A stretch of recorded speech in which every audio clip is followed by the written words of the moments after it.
Hi అండి, నమస్తే. ఈరోజు వీడియోలో క్రిస్మస్ కానీ న్యూ ఇయర్ కానీ ప్లమ్ కేక్ని ఎలా తయారు చేసుకోవాలి అని చూపిస్తున్నాను. క్రిస్మస్ న్యూ ఇయరే కాదు, ఎనీ అకేషన్కైనా చాలా చాలా బాగుంటుంది. అయితే ఎలా చేయాలి చూద్దాం రండి. ముందుగా నేను ఇక్కడ 3 ఆరెంజెస్ తీసుకున్నాను. మనం ఆరెంజ్ జ్యూస్ తయారు చేసుకోవాలి. 3 ఆరెంజెస్ అయితే సరిపోతుంది. ఇప్పుడు దీన్ని జ్యూస్ చేసుకోవాలి. 3/4 కప్ ఆరెంజ్ జ్యూస్ అయ్యింది 3 ఆరెంజెస్ నుంచి. సో అది ఒక బౌల్లో తీసుకోండి. ఇప్పుడు అందులో 1/4 కప్ చెర్రీ, 1/4 కప్ డేట్స్, అలానే 2 స్పూన్ ఆల్మండ్, 2 స్పూన్ క్యాష్యూ, ఒక 3 టేబుల్ స్పూన్ దాకా బ్లాక్ రైజిన్స్ తీసుకోండి, కిస్మిస్, అలానే 2 to 3 టేబుల్ స్పూన్ దాకా కిస్మిస్ తీసుకోండి. ఒక 1/4 కప్ దాకా టూటీ ఫ్రూటీ తీసుకోండి. ఇప్పుడు ఇవన్నీ ఒకసారి మిక్స్ చేసుకోవాలి. యాక్చువల్లీ ప్లమ్ కేక్ చేయడానికి రమ్ యూస్ చేస్తారు, కానీ మనం యూస్ చేయట్లేదు కాబట్టి ఆరెంజ్ జ్యూస్ కాకపోతే గ్రేప్ జ్యూస్ అయినా తీసుకోవచ్చు. దీన్ని ఇప్పుడు ఓవర్ నైట్ ఫ్రిడ్జ్లో పెట్టేయండి. సో మార్నింగ్కి ఇలా అన్ని డ్రై ఫ్రూట్స్ సోక్ అయ్యి ఉంటుంది ఆరెంజ్ జ్యూస్లో. సో ఇలా ఉంటుంది, ఆరెంజ్ జ్యూస్ అంతా ఆల్మోస్ట్ అబ్జర్వ్ అయ్యి ఉంటుంది. ఇప్పుడు ఇది పక్కన పెట్టేసుకోండి. నెక్స్ట్ ఒక ప్యాన్ తీసుకొని అందులో 1/4 కప్ దాకా షుగర్ వేసుకోండి. నేను ఇక్కడ బ్రౌన్ షుగర్ యూస్ చేశాను. మీరు వైట్ షుగర్ అయినా యూస్ చేసుకోవచ్చు, లేకపోతే బెల్లం అయినా యూస్ చేసుకోవచ్చు. వాటర్ యాడ్ చేయకుండా షుగర్ అంతా మెల్ట్ అవ్వాలి. Medium to high flame adjust చేసుకొని షుగర్ అంతా మెల్ట్ అయ్యాక 1/2 కప్ వాటర్ వేసుకోవాలి. కొంచెం కొంచెం వాటర్ వేసుకొని ఇలా కలుపుకోవాలి. హాట్ వాటర్ని యూస్ చేయాలి. సో షుగర్ మెల్ట్ అయ్యేటప్పుడే మనం ఇంకొక బౌల్లో వాటర్ని బాయిల్ చేసుకొని పెట్టుకోవాలి.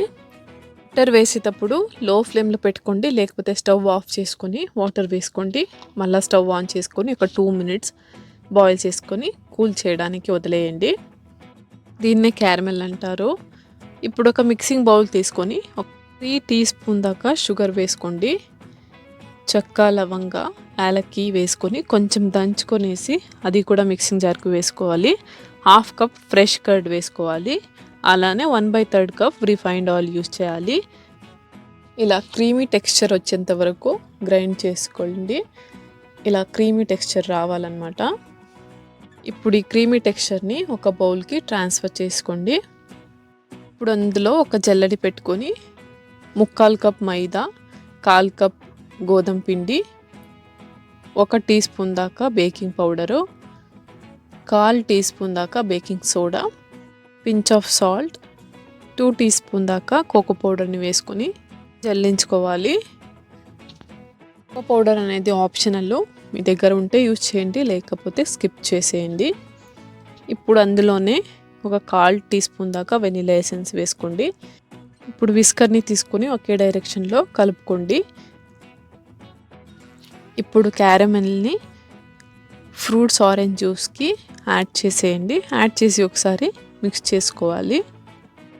ఇప్పుడు ఈ మిక్స్చర్ని ఇంకొక బౌల్కి ట్రాన్స్ఫర్ చేసేసుకోండి. ఇలా ట్రాన్స్ఫర్ చేసుకొని ఒకే డైరెక్షన్లో కలుపుకోవాలి ఒక 2 to 3 minutes. మీరు స్పాచులనైనా యూస్ చేయొచ్చు, లేకపోతే విస్కర్లో అయినా కలుపుకోవచ్చు. కన్సిస్టెన్సీ అనేది ఇలా ఉండాలి. ఇలా ఉంటే పర్ఫెక్ట్గా బేక్ అవుతుంది.